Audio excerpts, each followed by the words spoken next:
I want to welcome everyone to our panel on Agile Government. My name is David Wilson. I'm Dean of the Goldman School of Public Policy.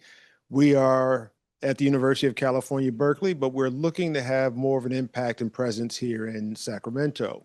We partnered with the UC Student and Policy Center to try and bring innovative programming and new ideas to Sacramento through the Goldman School. One of our number one initiatives is around Agile Government and Agile Policy. Agile principles and practices are about how we actually innovate through really tough systems. How do we collaborate? How do we develop a toolkit for policy making, good ideas, and implementation, good practice? And so the Agile model is something that we really want to uplift as part of our core graduate degree training and program. So we are launching a brand new Masters of Public Affairs program here in Sacramento that's focused explicitly on Agile government and policy making. So in light of that, we wanted to make sure that we start to have conversations around what Agile is and how we actually do that work. And so this is one of our first opportunities to have that conversation, and we're really excited to have you all join us for this. I'm going to now introduce our Dean of Students and Senior Assistant Dean for Academic Programs, Annie Campbell-Washington. Yeah. Thank you so much, Dean Wilson. My name is Annie Campbell-Washington. I'm Senior Assistant Dean of Academic Programs and Dean of Students at the Goldman School of Public Policy. I'm also a very proud alum of the school, as well as a former public servant and leader and elected official in the city of Oakland. That's what I went on to do in my career after I graduated. So I have a deep reverence and appreciation for folks who work in and around government. And so we're thrilled to be coming to Sacramento now, bringing the Goldman School off of the hill, as the dean says, and into Sacramento. We're excited to work with folks who are working in state government. And immediately we're launching a speaker series where we'll be bringing leaders in Sacramento together with faculty from the Goldman School, with other leaders in state government to talk about the most pressing public problems that folks are working on in government. That is a way in which we want to establish a presence here with the school. In addition, we'll also be offering courses, even if you are not enrolled in a degree program, but you're interested in just getting out of your offices and having an opportunity to learn with other folks that are working on public problems. We're excited to welcome you into the classroom and have a space to do that. In addition, we're launching as early as September 10th, you can fill out an application for a master's degree in public affairs focused on agile government and innovation here in Sacramento. So you'll be hearing a lot more about that. I'm really excited to be here today to meet some folks, and I'm excited to introduce our panel. I'm going to turn the microphone over to Rich Callahan, who is a national expert and has been helping governments around the country and in other countries be more innovative, work on agile government principles. And we're so thrilled to have him helping us establish this degree program here in Sacramento, and he's going to moderate our panel today. So please give a round of applause for Rich Callahan, and he'll lead us in this panel discussion. Annie, thank you very much. And Dean Wilson, thank you for the introduction. And Dean, thank you for the invitation to work with you and your leadership team to bring the work that we've been doing at the National Academy of Public Administration. I serve as the Chief Learning Officer for the Agile Government Center, founded by Ed DeSev. And we focus in on agile government. And so this opportunity to bring that to Sacramento, where I've worked for many years, is really a wonderful opportunity.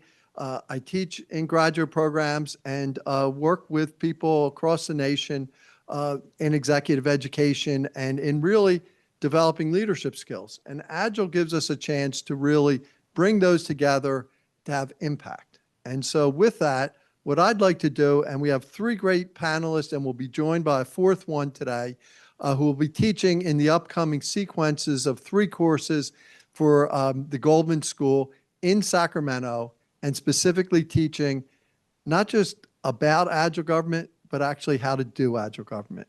Not just knowing about it, but how do you act on what you learn. Joined by a fourth to join us. So why don't we go around real quickly and introduce yourself in 1 minute or less. Some aspect. We'll start with start with Shannon and go around the room. Hello, everyone. Oops.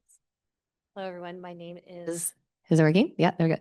Hello, everyone. My name is Dr. Shannon Arvisu, and a little brief about me. I'm a sociologist by training, so I've always been interested in social change and social movements. I just got done doing a 3-year tour of duty in the White House, where I got a chance to work as a senior advisor for the chief data officer. And in my portfolio of work was around how do we use data and technology to improve the delivery of new programs that were stood out through American Rescue Plan and infrastructure.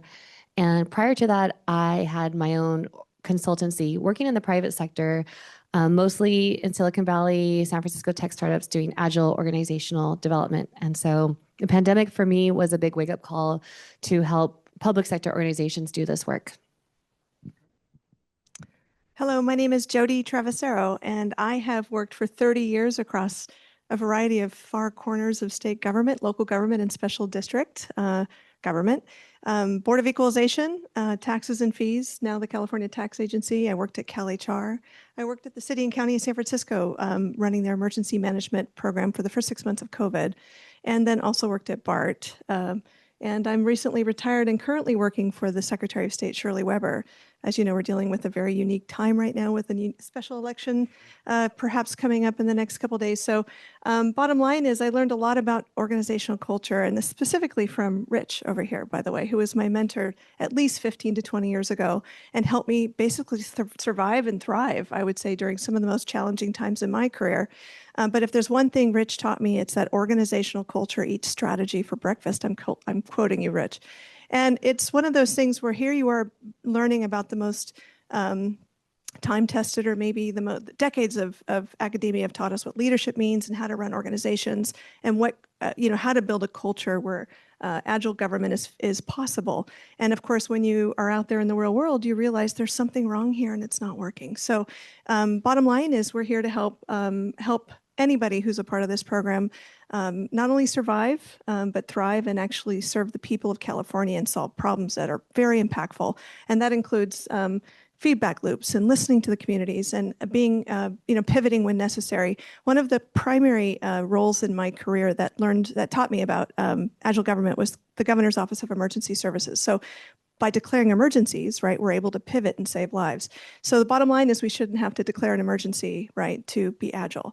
But we did learn that this is a way. So with that, thank you. Now I regret going after those two. I'm James Regan. I spent the last 10 years or so trying to make government better from inside the state of California. The first 6 or 7 years of that was within the California Health and Human Services family, including a couple of years of pandemic response. My skill set is around bureaucracy hacking to the best of our ability for the good of the people we're trying to serve. And so I'm just excited to help however we can prepare the next sort of generation of leaders in public sector across all levels of government to be better at leveraging that intersection between policy, process, people, and technology, just for the greater good altogether. And thanks for having us. Thank you for the introduction. Much appreciated. And we're joined by Larry. If you could give a 1-minute introduction, your timing is perfect. Yes. Thank you so much. What day is it? Hello, everyone. Welcome. Good to see you all. Hi, can you hear me? Thank you, Rich. I'm Larry Rosenthal. I just arrived from UC Berkeley, where I've been a lecturer for many years. Currently, I'm a senior lecturer, and I'm delighted to be here with you. I have been helping the dean and the team with really trying to establish an expansion program for the school in Sacramento. And today's a wonderful moment in time. We've been at it for months and months. Larry, thanks. We'll hear from each of the really distinguished panelists. And you can see the theme here are people who have deep experience in what it means to be agile and what it means to implement it, but also a real commitment to share that. And so we talk about agile, and there's always a challenge in any aspect of management that there's a new fad out there, that people talk about, and it's there for a couple of years and disappears. But there's something enduring about agile and the difference and the impact that it makes. if you could briefly give us an example that transitions Agile from a concept to really where Agile that you've seen it has impact. So Shannon, we'll start with you again. Okay. Um, as I mentioned, I think about Agile government as the ability to deliver the right things in the right way and at the right speed for the people that you serve, even in times of disruption and change. And during the pandemic, we saw many examples of that in action. One of the examples that I love to bring up is that of the emergency rental assistance program. And so even though we know that people have struggled with being able to provide for their housing needs for decades, the federal government had never had an emergency rental assistance program until then. And at the time, we had an eviction moratorium in the early stages of the pandemic, and Congress passed the CARES Act to be able to do many things, one of which included a set of funding to help folks after the moratorium was lifted to be able to stay in their homes. But as you can imagine, there was no list of people who were about ready to be evicted from their homes. There was no data set anywhere where the Treasury team, so the Treasury was put in charge of running the emergency rental assistance program. This team did not exist before this program was funded. So it was a government startup team with a very high profile, high need program, and they needed to balance the need between speed, just getting the dollars out there, and need. How do you make sure that you prioritize the right people to get those funds? And they were only able to do that through the help of local community-based organizations who already had their pulse on the people who were about ready to be evicted.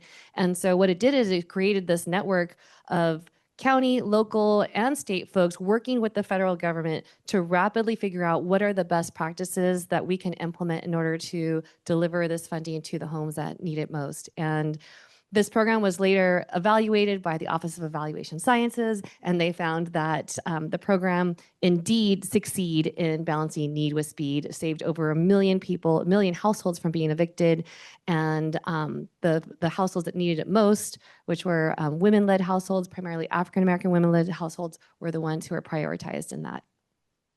Great. Well, as the great boxer Muhammad Ali and great humanitarian Muhammad Ali used to say, it's not bragging if it's true. So it's great that you had the Office of Evaluation really attest to the success of that. Jody, in a minute or two, could you draw on one of your experiences of Agile and how it had impact? Sure. If there's one theme that's whether it's an emergency or not an emergency, because I worked on a lot of emergencies in California, probably 10 years worth of them, but it's challenging assumptions. If there's one thing we learned over and over again is there's always a large group of people that are left out of the conversation, and feedback loops and working with community-based organizations is so critical, but also challenging assumptions every single day. And also those feedback loops will tell you when you're missing the mark. So you have to pivot. What's an assumption you challenge? Okay, let's start with COVID in San Francisco, where we thought Chinatown would be the biggest, basically the biggest outbreak center of the spreading disease. And come to find out that Chinatown, because they had SARS, was actually, we had very few outbreaks that were hitting our Chinese community. So what we found was the essential workers that were sent back to work, like in our mission district, for example, they had to go back to work, right? So there were these large groups of congregate settings where outbreaks occurred, or maybe even misinformation was being spread around certain communities, and we missed the mark. So we had to basically pivot and send people out knocking on the doors and finding the trusted organizations and convincing people to basically get tested and actually get vaccinated as well. So we missed the mark. This is City and County San Francisco specifically. Other assumptions we made would be that it would be our public health officers would be able to make rapid decisions, almost like a fire chief in an emergency, a fire. And they didn't have enough data. They weren't comfortable making the decisions. So we decided to coordinate regionally and get all the public health officers across the region to make those very difficult decisions, which had such major political and economic consequences. You can imagine shutting down the Bay Area was a massive decision, or shutting down schools. So they didn't have a lot of data. It was scary and risky, but they did it. Yeah. It's sometimes, I was thinking about this as others were talking because they have so much experience and it's amazing to me. One of the things that I think about in an Agile experience that I had that had assumptions we really had to challenge was that if you build something, people will come, right? That is one of the biggest false assumptions I think anyone who is implemented an Agile project has ever experienced. And that has happened, and government has a history of doing that. And so how do we turn that on its head a little bit? In this example, we were trying to revamp the behavioral health delivery system in California. And so there was some new budget allocations that had come through state government in addition to federal government. And the assumption was that we could increase access by increasing the number of behavioral health providers in network, right? Basically out there in the market trying to provide more behavioral health services, in particular in this case for children and youth. Our assumption was, who is going to argue with more behavioral health and better mental health for children and youth? There's no way, right? We're going to get a ton of support for this. Wrong. There was huge policy and political implications associated with that, which looking back, it's like, well, of course there was, right? This is such a sensitive topic.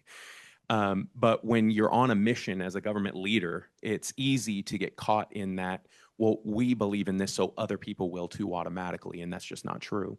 And so we had to adjust to be very, very human-centered with that community engagement that Jody was talking about through trusted messengers in the network across hundreds of stakeholders in a state like California or in federal government or other larger states. It's a crazy maze to walk with that stakeholder engagement and getting that buy-in from the people you're trying to serve. Otherwise, you spend a lot of money building something that then never ends up doing any good.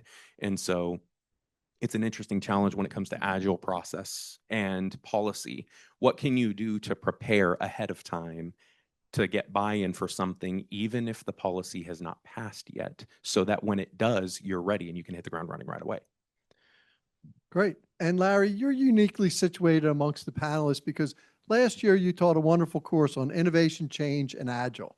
And I want to ask you specifically, what surprised you when you taught that course about how students experienced Agile? And I know you had a wonderful guest lecturer. Shannon was a lecturer for your course. Ed DeSev was a lecturer. Was there a surprise that you experienced as you talked about Agile with the students? I think the biggest surprise trying to bring this material into the classroom is first structuring it in a way that's predictable. Is it book learning? Not quite. Is it case studies? Kind of. It's a similar kind of leading edge for the academy and the curriculum that we confront when we hear the students say, we want more practitioners. We want people from off campus who've been outside doing it. And sometimes that works in the classroom and sometimes it doesn't. So for me, I think the biggest lesson was our students have natural ingenuity. They have natural creativity. And the impetus for their work is unquestioned. They're here to make a difference and they're here to further their careers in public service.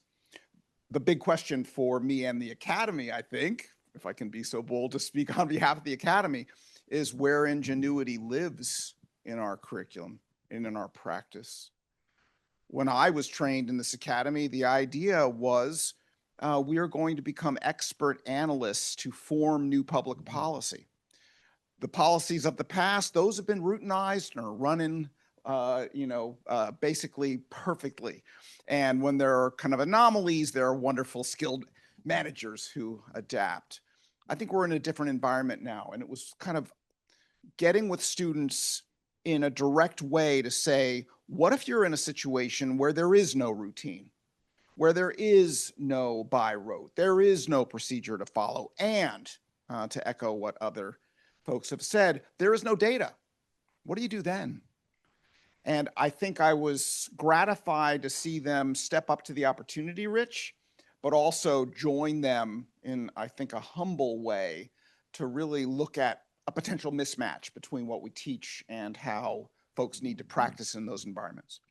Well, Larry, you phrase it, and it's a wonderful phrase, where does ingenuity live? And so we believe that ingenuity lives in Agile. And you talked about the conditions of Agile, or the conditions you face now. And I think of one of your former faculty members at the Goldman School, one of the founding faculty members, along with Aaron Waldowski, was Bob Biller. And Bob Biller used to talk about swampy conditions and conditions of radical uncertainty. So how does Agile, what do you see as a distinguishing quality, I'll ask the panelists, of Agile in these conditions of uncertainty? So I'll start with myself and then we'll go to Shannon and work our way through the panel. For me, the distinguishing features: get closest to the people closest to the problem. Relentlessly.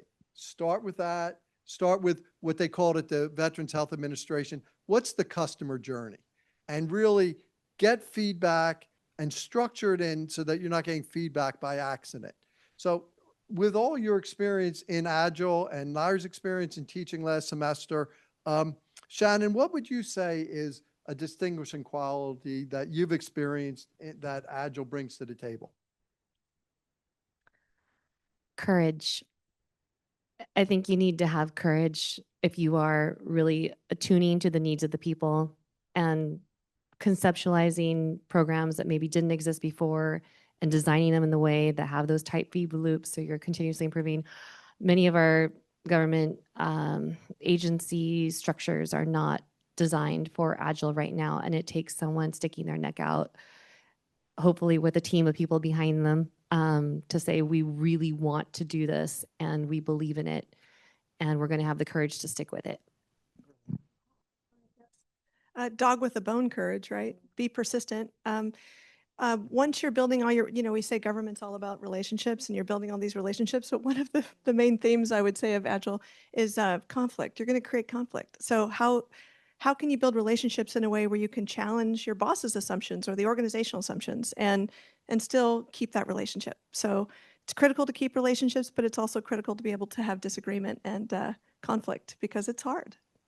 A lot of pressure on you, James. These are brilliant answers. Wow. I think I might take the easy way out and just double down on some of these. One of the things that I thought of was in situations where someone is experiencing imperfect conditions, which in government is almost always, you have something that's going wrong that you want to help fix. The thing that I've seen make someone most successful as a leader is the courage, in particular, the courage in taking measured risk. You're challenging the status quo. You're bringing a new idea that may be unpopular that you really believe is something that will help. And also being willing to make as informed a decision as possible with really limited data. In some cases, no data available, and you still have to make a split second decision. I promise I can talk most of the time. And so the measured risk taking in learning the guardrails, like what are some of the things running through your head that you should consider when taking that measured risk? To have it just in general is, in my opinion, one of the things that makes the best leaders most successful. I'm just going to use a term from the Disney world, and that is Imagineering. It's an illusion of imagining and engineering. And I think policy practice, analysis, science of administration, always been big on the engineering part. So long as the environment is stable and predictable. As we enter these worlds of innovation, it's largely because things are changing and they're changing too rapidly for the prior procedures and protocols, reporting lines, roles on the team. It's almost as if reality is aging out of the structures we've built. So what do? I think there's something about this informed stubbornness and courage and insistence, but it starts with vision for how things could run better. And what that means is you have to both come in a discovery phase and learn exactly what's happening and who is doing what and what the roles by design are. And being fully informed on that, then you need to step back like a great artist that I'm not and ask the question of, well, how could this be? I see how it is. The question is, how could it be? And that's a very unusual perspective. Not all of us flourish in that perspective. But if you can picture a better arrangement, then you can start to backward map from it. It really depends. We'd have to get down to cases of whether we're looking at overhauls or just little tweaks. And the work we want to do and we want our students to do is everything in between. Major overhauls, legislative changes, all the way out to just reworking the system so that it's faster and more accurate and hopefully more sensitive to the needs of the end users. So that's part what I would kind of add to this Agile tree of mindsets, perspectives, and risk taking. I love the word mischief, maybe after John Lewis. These folks who are inside bureaucracies, they will engage in good mischief. So, Larry, you bring up a really good phrase of discovery phase. And one of the features, as we think about why Agile's needed, I think of a quote from a book, The Art of Possibilities by Benjamin and Rosamund Zander, where they say, don't think outside the box. Think there is no box. And the boxes today, why is Agile needed? Why would, in your experience, and we'll again start with Shannon, but you have federal experience, you have state government experience, you have private sector experience. Our assumption is that Agile's needed. Do you agree with that assumption? If you do, why is Agile needed? A lot of people confuse Agile with moving fast and breaking things. And under that assumption of what Agile is, one might look at the current federal administration as being successful in that. And as we can see, there are a lot of things breaking.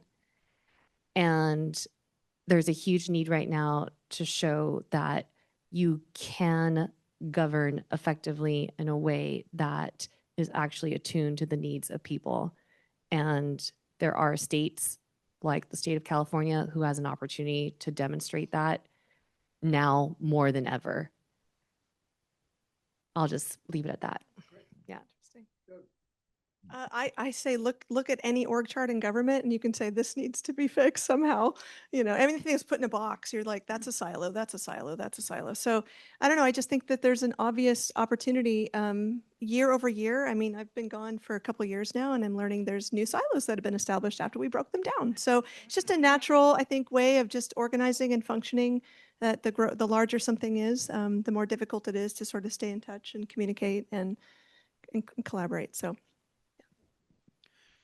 Yeah, I think that what you were saying also about being able to challenge some assumptions from before, to me, one of the biggest needs right now is understanding the context of why things are the way they are now as a way of taking measured risk against changing it. Because it's the difference to me between being effective versus just efficient. Efficient seems good, it sounds good, but has now become synonymous with slashing through things without any thinking to the context or downstream outcomes associated with that. So how do we instead, as leaders, make it part of the culture to learn the context of how we got here in the first place? Why was it set up this way? Why did this big thing happen? So that we don't get stuck in reliving the same hamster wheel of issues and being able to take into context how to become more effective in what we do the next time we do it rather than just more efficient. The metaphor of buying a new car and watching it lose 10% of its value. You put the key into the ignition or just push the button and you drive off the lot and suddenly it's worth only 90% of what it used to be worth because now it's a used car. This idea, I agree with you, Shannon, and others, this idea that we're not trying to remake the rapidity and disruptiveness of systemic level change. That being said, I think we want to reintroduce a different assumption. The assumption is obsolete until proven otherwise. And the continuum is the day after we roll out a system, it's one day old. If we believe in rapid evaluation in government, we're not very good at doing evaluation of systems every month, every 6 months, every year. We need to get in that habit. And if we believe that systems are obsolete until proven otherwise, we will never take off the design hat.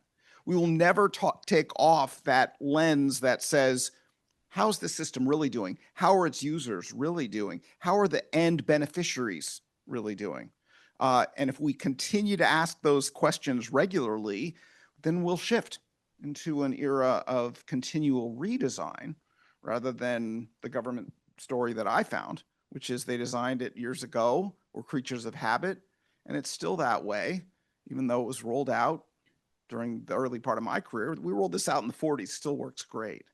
How many systems are still running DOS or running early Windows? This is a sign, not necessarily of relaxation.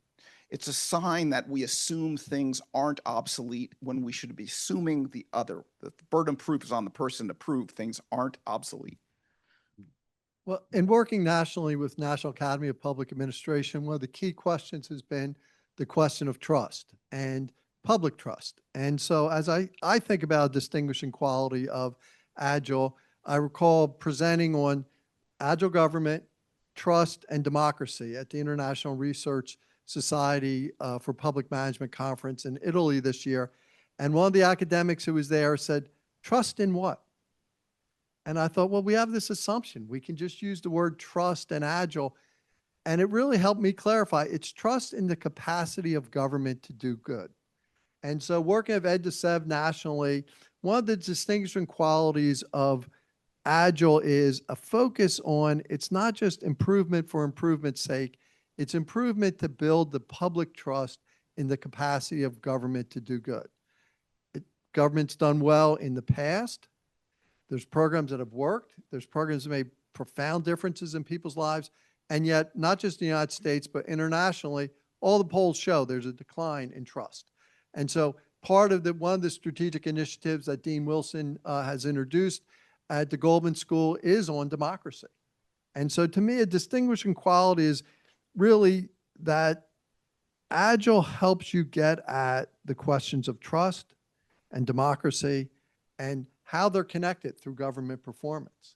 And so one of the biases that I bring to this discussion is a belief, and drawing on what Jody said about questioning assumptions, I assume that these skill sets for Agile can be taught.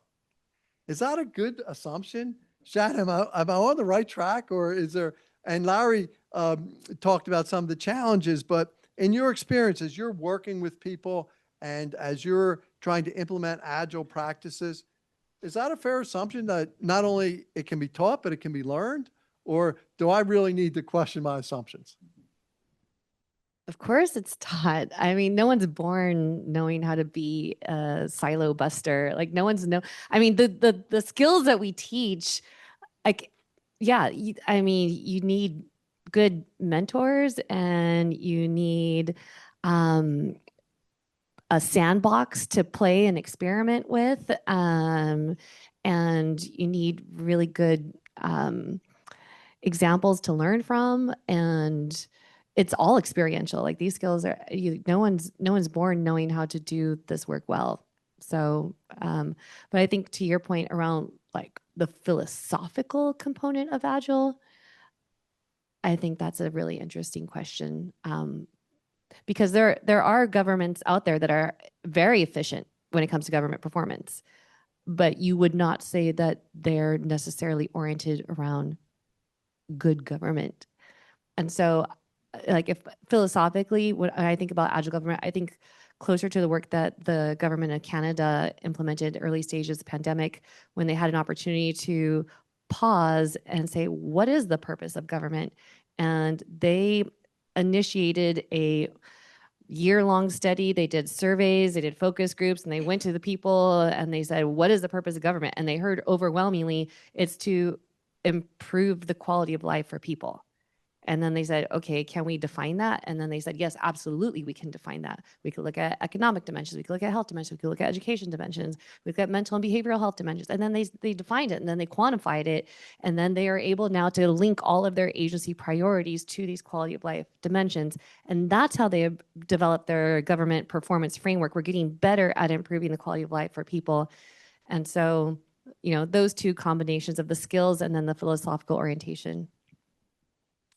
Jody, you have a long-standing background at what was then the Department of Personnel Administration for the state of California and what became the Department of Human Resources, CalHR. So you've dealt with this question of training. Do you see Agile as being able to be taught and learned and then practiced? Absolutely. Absolutely. I had to learn. I was born and raised in a very bureaucratic organization, I would say. My start in government was taxes. That's a process and systems oriented place, and challenging assumptions got me in trouble a lot of times, I would say. But bottom line is I did learn, that it's feasible to change government through you and a variety of other organizations, Rich, I have to say. There are people out there that you can connect with. You have to build networks of people who think like you, but not an echo chamber. I'm not saying that. I'm just saying you can meet people like James and other people across government, local, state, federal government, even Canada. That's so cool. I mean, bottom line is there's a common approach to changing government, and you'll learn through this program how to do that. But it does start kind of with understanding the culture of the organization you're working with and making sure, that the measured risk is appropriate given how, how much change you want to implement. But yes, I ran the training program for the state, and it was not hard because there were so many gaps, and there were very obvious gaps, and putting out training was a very, I mean, bottom line is you can teach technical skills. It's very hard to teach soft skills, but you can network and learn from people and learn how to navigate very difficult organizational challenges, including bad leaders. James, what are your thoughts? Yes, I think it can be taught. Is that good enough? No. That's fine. That's fine. No. I think that an important component to teaching or learning Agile is through the lived experience of others.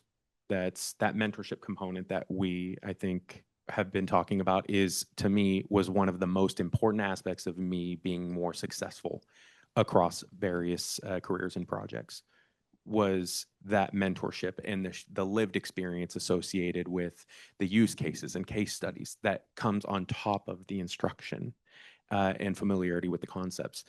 I would also challenge us to teach when Agile is the right choice, because I think it's most of the time it may be, but not all the time. There may be very sensitive reasons why an Agile approach to change isn't the right one in cases where the culture in the organization actually isn't there yet.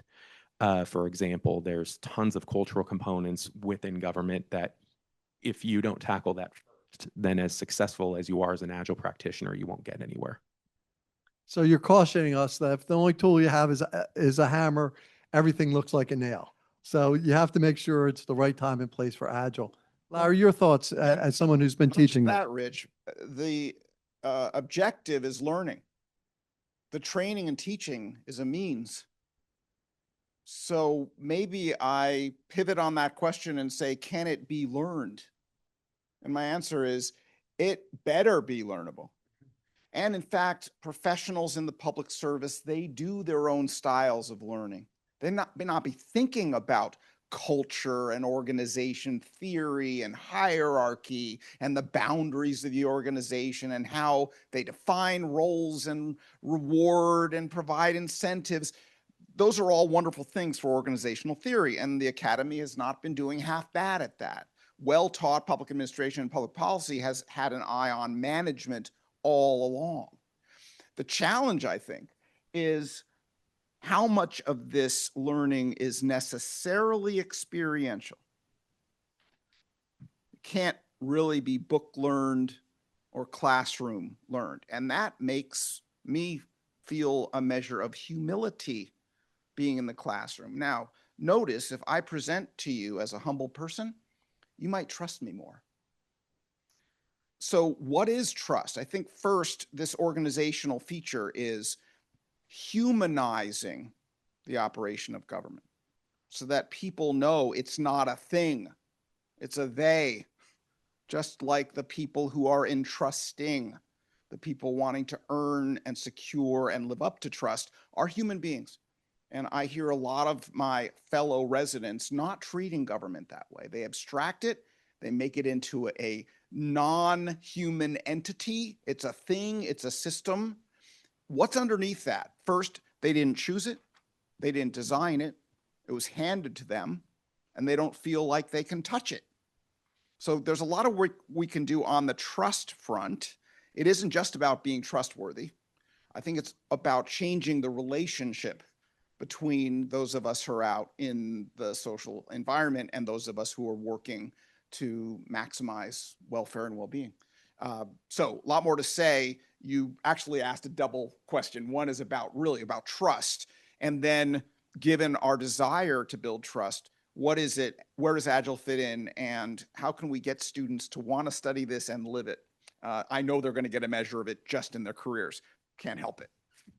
Well, Larry, thank you for adding the focus really on, the objective is learning. And to take that a step further, the objective is really the impact you have on the communities that you serve. So that it goes beyond the classroom. And one of the pieces that you've talked about, Larry, is really humanizing what it means to be in government. And I think of someone I've worked with for a number of years, Mark Croker, who was former Deputy Police Commissioner in LAPD, then became High Commissioner for rebuilding rule of law in police forces in war-torn nations throughout the world, Liberia, Serbia, other places. And his approach to this was OPC. He said, only people count. And really starting with the people part of the equation. So Shannon, you and I had a chance last month. You were interviewed as part of this project for the National Academy of Public Administration on Agile policy. And towards the end of it, I asked you a question about leadership and Agile and the role of leadership and Agile.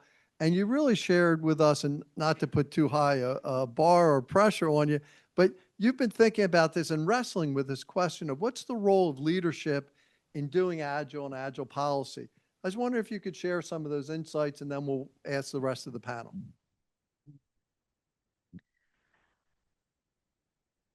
Unfortunately, you could have, like, and especially at the federal government, you have agencies that are tens of thousands of people, and you could have a large majority of those people completely committed to an Agile way of delivering. But if you have one leader who's opposed to this or has the capability to squash everything, nothing can move forward. So, but that's in the public sector, but also the same is true in the private sector. I mean, I've worked with large enterprises, and I was brought in, we need to improve our profit and we need to get more efficient. And you just need to work with, our frontline teams and our middle level managers, and sure, work with the leadership team too, but the CEO doesn't partake in any of it. And, and then you have a little bit of a, kind of a mutiny situation where everyone's like, this is the way to go, but the leader isn't brought along, or for a variety of different reasons, maybe stakeholder pressure or shareholder pressure. They're like, we're not doing this. So, I think that's the point that I shared with you earlier, and that's I don't have anything more to share in terms of how to convince our leaders to move in this direction, but it's just something I've learned as a practitioner, that the leader can make or break these projects. Yes, I'm thinking politicians. I just, as a practitioner, I can say that is this working? Yeah. Right, Jen. What's very difficult, I would say specifically in local government in particular, is just the politics, the local politics. So, as leaders of a community, sometimes politics can get in the way of agility. So leaders are so critical, and if they punish innovation or they create the culture, but that's still something that can be changed. And a wise professor that I went to oftentimes for my frustrations said, conversations drive culture and culture drives performance. And that meant so much to me, because just by creating a network of people who are willing to be passionate about saving another life or protecting a child. I mean, the work we do is so important, and oftentimes we're failing. So if we can just create many, many conversations around a cultural shift, and then that cultural shift raises our performance, we could save one more life. And so I'm incredibly, incredibly inspired for this movement. Yeah, I think in my experience, maybe to couple with, I totally agree with, I love everything they've said. First of all, I'm learning so much even just sitting up here. I feel lucky. One of the things that in my experience, back to the question about leadership and getting that buy-in, is one of the biggest indicators of whether a movement or a project is going to fail is whether there is an invested executive sponsor of that.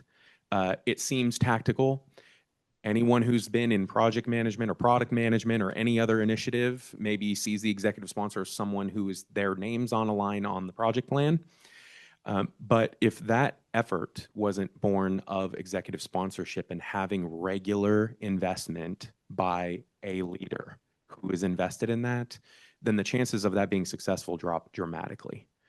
And so how do we all challenge ourselves when we're lucky enough, lucky being an operative word, to be in a leadership position over something big and impactful, to remain invested and vigilant in making sure the change follows through?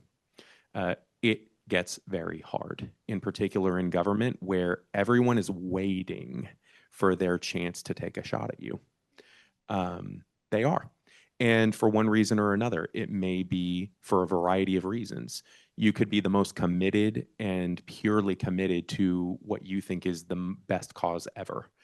And people will still pick you apart for that. And so I think remaining very vigilant and resilient in what we do throughout the entire process, whatever you're trying to implement, is a really key component as well, and being mentally prepared for that. Larry, your thoughts on this? Yeah, real quick, Rich, I think we would do students of Agile government a disservice were we not to suggest that it's just as seasonal as all of our other policy work. So we teach them a little political science, enough to be dangerous, and we say that often the time comes when the policy window opens, and you have to be prepared and ready to go. So what can we do in the meantime? I think we can build potential energy that's ready to go kinetic. We find that these systems roll out and need to roll out in times of rapid change.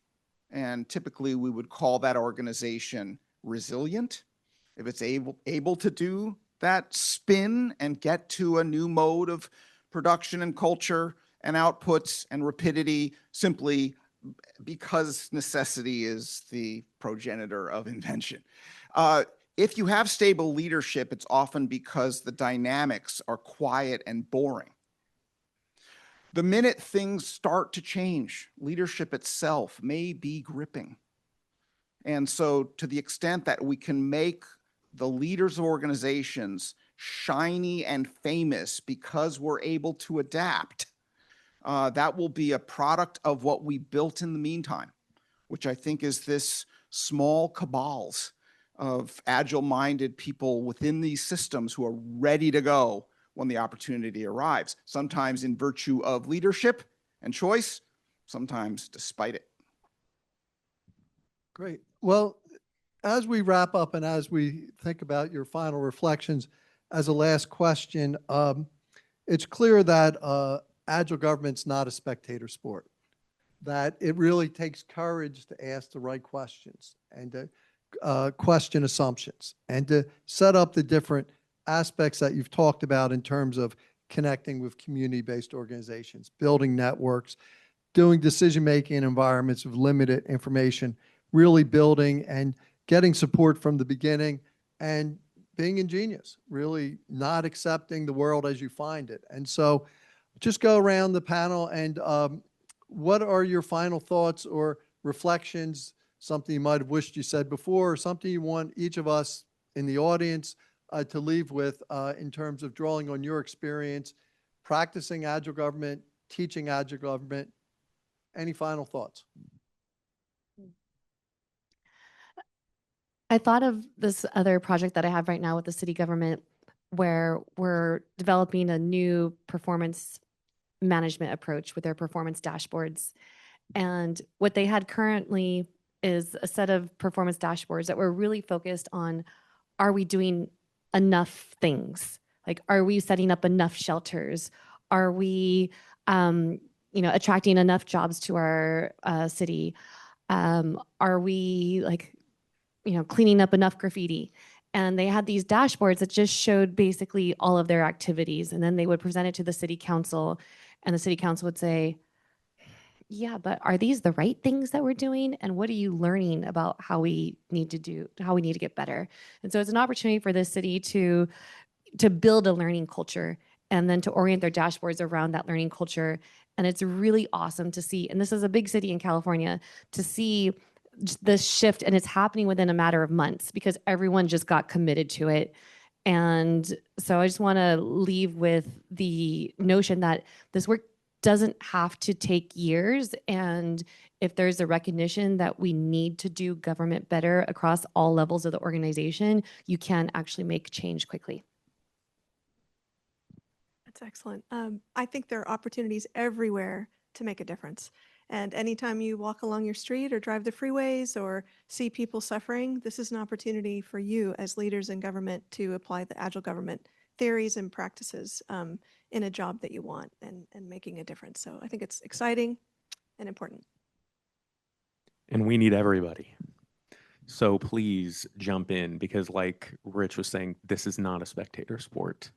And I know earlier was a little bit doom and gloom on, you know, people looking to kind of be out to get you if you fail. But let me tell you, like, when you get it right and you see the impact of that, another student had that light bulb moment, another person got a home for the first time, another person has rehabilitated and got a job out of a facility. If you have all of these things, you see it, it's like that is what it's all about, right? And when you get it right, it makes all of it completely worth it. And you know, if anyone is lucky enough to be a part of that and have that moment, like, we need to talk because I want to know what created that so that we can all team up to recreate that moment as many times as we possibly can all together. Thank you. This is a great discussion. I look forward to continuing discussions as joint faculty in this exciting new program. I think that Agile government practice really should savor those moments when nearly every ball is up in the air, where the going assumptions aren't going to do it for us anymore. And luckily, for our reinvention of all this, that is exactly the predicament or the opportunity we find ourselves in. Ready? AI is scary. AI is exciting. Truth, AI is. And the next generation of folks who are studying these arts and crafts are going to be navigating a revolution in practice across these agencies. And if they do it in an enlightened way that is dedicated to success and is not stuck in role definition and rules, but is always inventing and kind of optimizing and seeking the best possible outcomes for everyone, then we'll be in business. And I didn't declare AI to be the reality, but looks like the rest of our lives. Well, thank you. And I want to thank Dean David Wilson for bringing us together. Dave and I are colleagues as fellows for National Academy of Public Administration. And we said, we really want to bring what the National Academy is doing to make a difference in California. Initiated those conversations over a year ago, and it's really been an honor to help lead that effort here. And Shannon talked about much of what Agile is about is a learning culture, or as I'd like to say, avoiding the Bill Murray movie Groundhog Day. So you're not having the same problem over and over. And we're very fortunate today to have a leader of one of the great learning cultures in the world, the UC California system. And so I'd like to invite the University of California Provost, Catherine Newman, to say a few words. Thank you so much. So earlier this summer, I had the opportunity to visit the Four Freedoms Park in New York City. How many of you have ever been there? Anybody? It's devoted to the memory of Franklin Roosevelt, and it sits right in the middle of the harbor in New York to remind us of what a noble enterprise government is. And in Roosevelt's hands, you see the inspiration that I think you've seen here today, and that certainly I feel, for the purpose of the Goldman School itself. Government is a noble enterprise. Nonprofits are a noble enterprise. People who are dedicated toward lifting up those who are less fortunate and who understand those instruments are there. When used creatively, they can make an enormous difference, as they did in the depths of the Great Depression when Roosevelt first gave his speech about the Four Freedoms.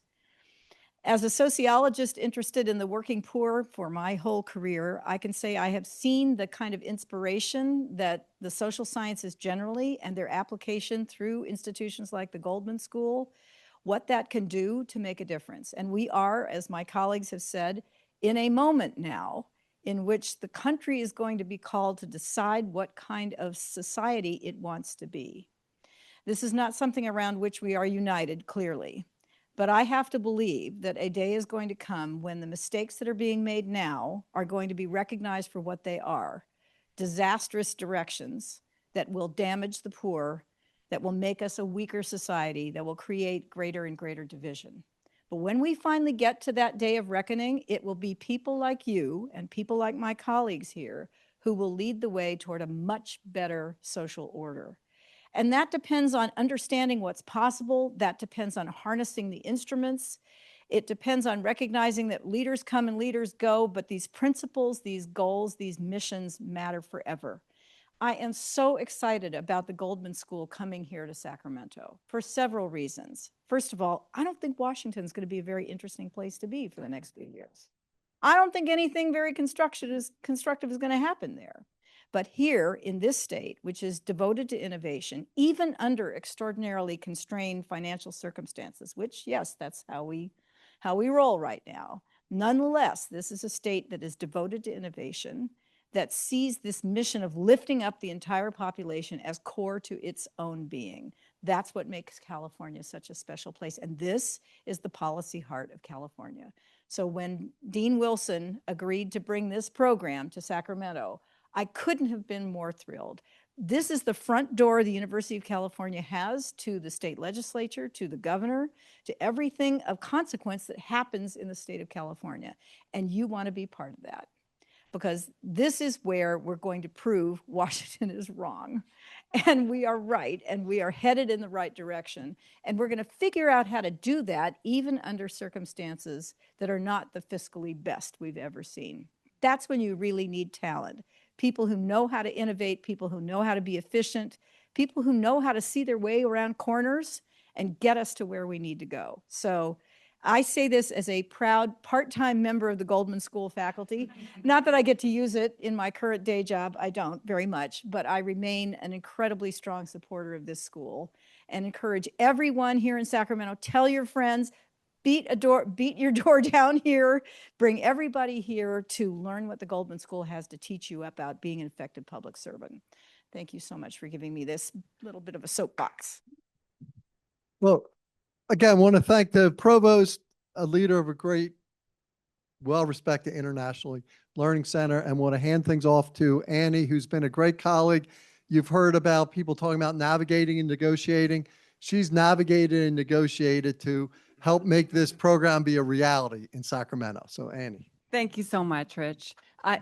Thank you. I want to thank so much the Provost Catherine Newman for being here today, for inspiring us and reminding us why we're all here.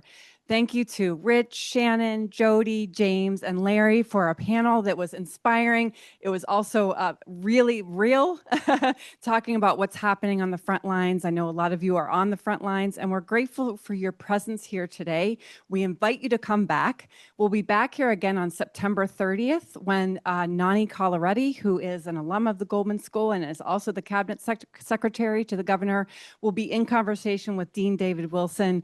We're excited to bring more events to Sacramento in addition to classes and a new master's degree in public affairs focused on agile government. Thank you for being here today, and we look forward to seeing you soon.